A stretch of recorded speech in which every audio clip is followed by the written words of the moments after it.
Well, welcome back to another update on the Ford 8N tractor project. And as you saw in that previous little clip, I did get the hydraulics all back together, got the top cover back on, got everything working. My neighbor, who I bought the tractor from, came over from across the street a few days ago. I borrowed a lift of his, which we'll talk about in a little more detail in a few minutes. And then between the two of us using a lift, literally took 5 minutes to get that cover back in place. Then it was just a matter of bolting it down, filling the unit with fresh fluid, and starting it up and testing it, and it worked, as you saw. We've had no leaks now. It's been 3 or 4 days since everything was put back together and the fluid was added. And underneath here, there are no leaks. I'll give you a shot here of the underside so you can see what it looks like. I did paint the bottom of the hydraulic pump so you can just see what it looks like under there. So I'll include that photo right here.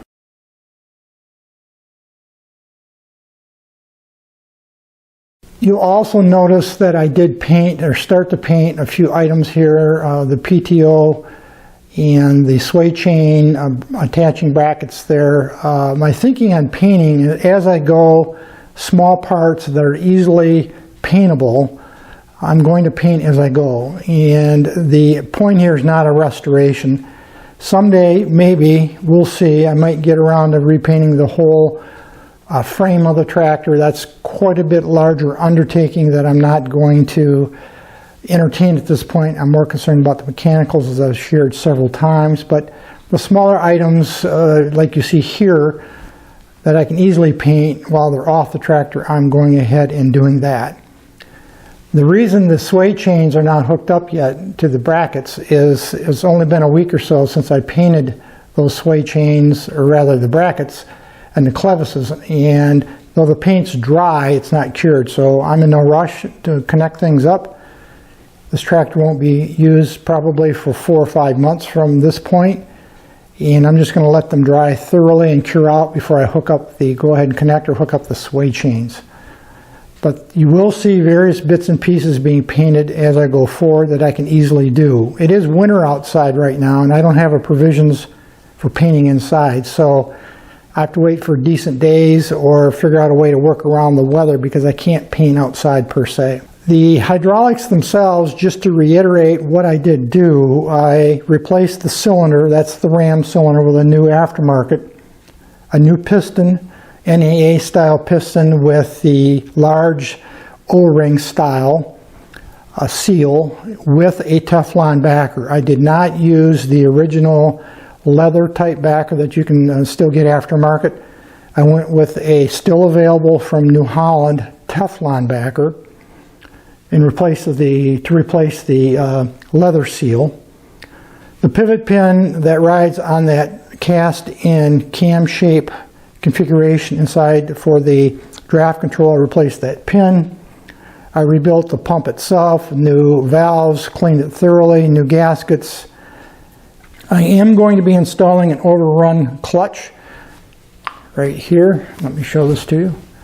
There's the overrun clutch. It's brand new, and eventually that will be installed on the PTO there when I get around to it. Obviously there's no rush for that, and that's to because this tractor does not have live hydraulics like later models. The overrun clutch is used in essence to prevent the momentum of a brush cutter or something that's got a lot of mass to it, like a big spinning blade, from continuing to drive the tractor.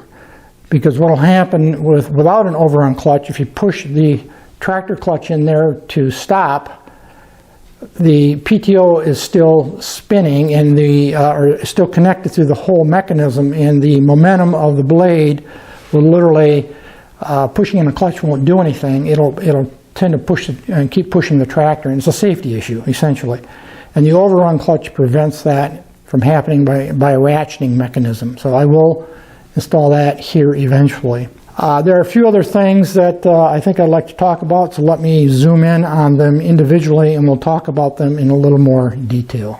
One of the things I want to talk about is I added this hitch pin. Now if you recall from one of my previous videos, I had added this drawbar because it was missing when I got the tractor.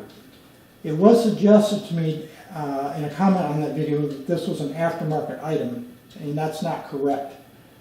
This was standard on the 8N. It was not on the 9N or 2N. In fact, the 9N and 2N, to my knowledge, didn't even have the casting underneath here, underneath the differential, even drilled and tapped to mount this to. But the 8N did, and it was a stock piece of equipment.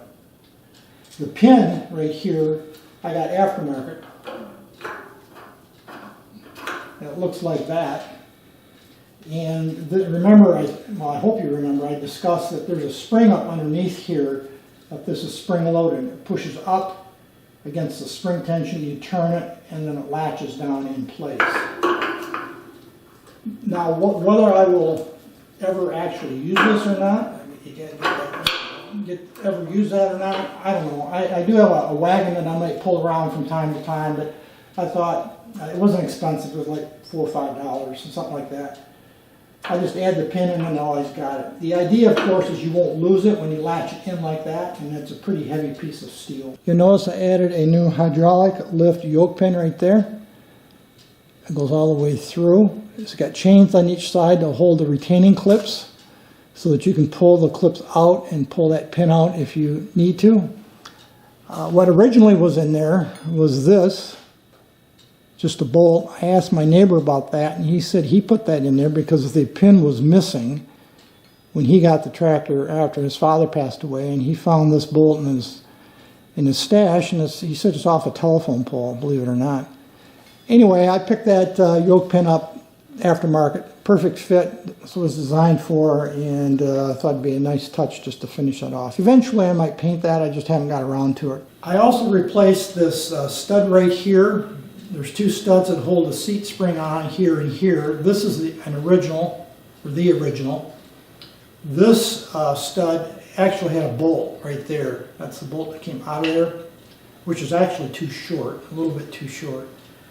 Originally, I was going to just make my own stud, but I happened to find this in a hardware store, and it was perfect in terms of threads and the diameter. It's 7/16. It's 7/16 coarse on one end. The part that goes into the casting is coarse thread. The exposed thread here that holds the nut for the seat spring is a fine thread. So it's got different threads on each end, and the length was perfect, so I just bought it rather than making my own. But that's been replaced. I do still have to get a nut for it, but I'll pick that up in my travels. I don't happen to have a fine thread 7/16 around right now.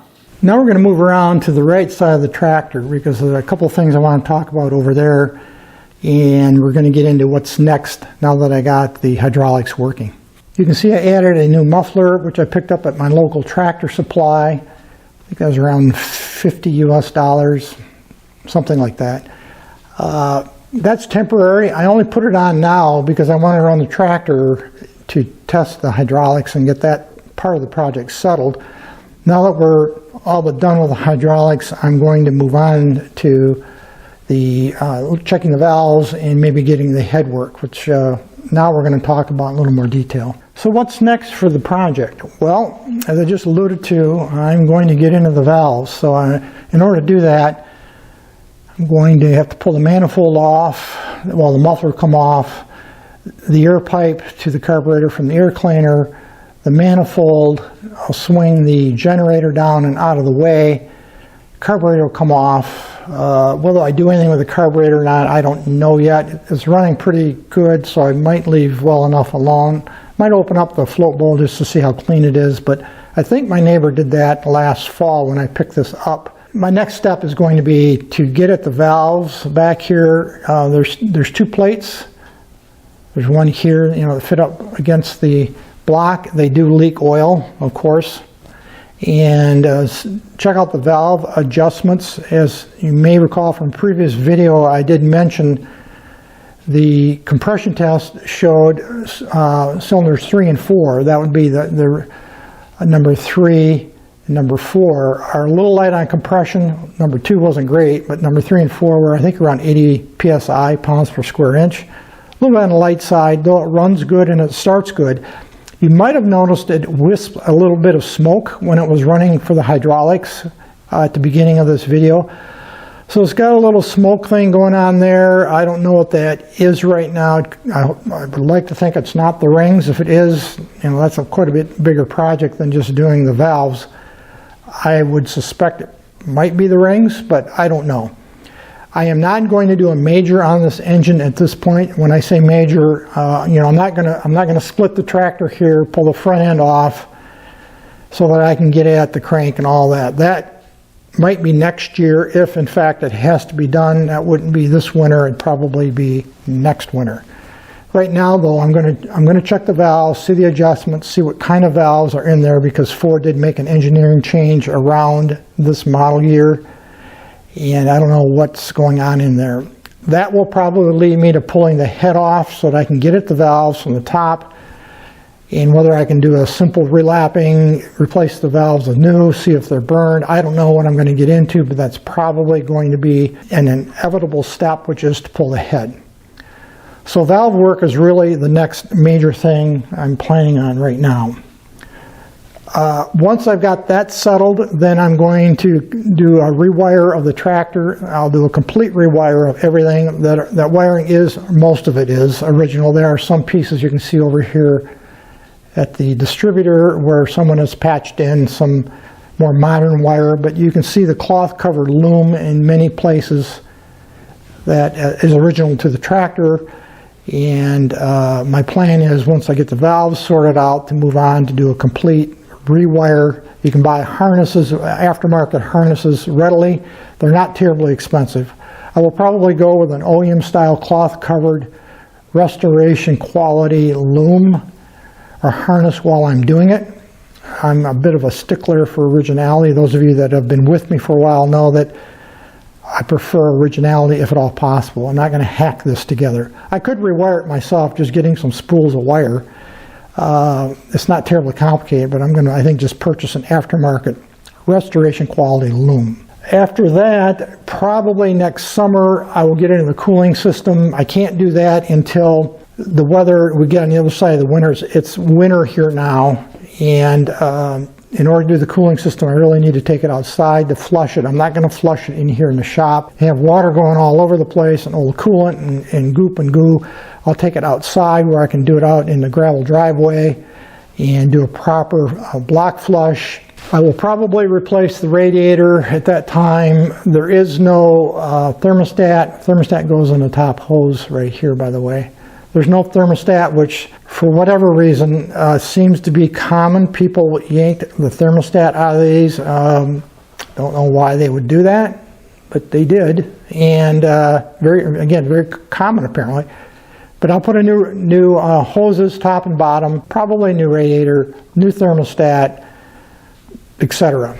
But again, that's much further down the road. That'll probably be more like April-ish, May-ish kind of time frame when it's nice and warm outside, or getting warm outside, so I can comfortably do that kind of work. I'm not going to do it now. So that's the next steps. Get into the valves, probably get into the head. Eventually I'll do a rewire, and then later on we'll get into the cooling system. And that'll be that's my plan right now in terms of next steps going forward to get this mechanically squared away. Technically, right now, the tractor is usable. I could put the hood back on, put all the pieces back together, get the seat finished up. We're going to talk about the seat in another video, not in this video, but coming up. We'll talk further about the seat. But, button it back up, and it's usable, I think, right now. And that was my original intent, of course, is just to use it for brush cutting.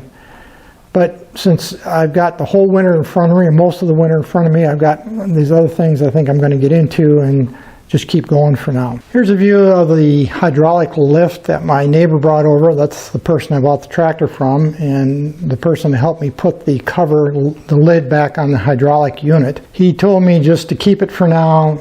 He rarely uses it, and if I ever need it while I'm working on the tractor here, just keep it around. So I still have it. 600-pound rating. It had plenty of reach here. That went right underneath the rear end of the tractor.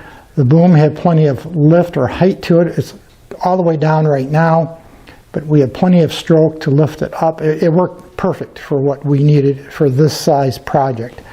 Anything bigger than this would have been overkill, and you can manipulate those legs by moving this back and forth. There's a quadrant down here, and then the support legs move in and out like that. And it's all the way in right now. Perfect for my use.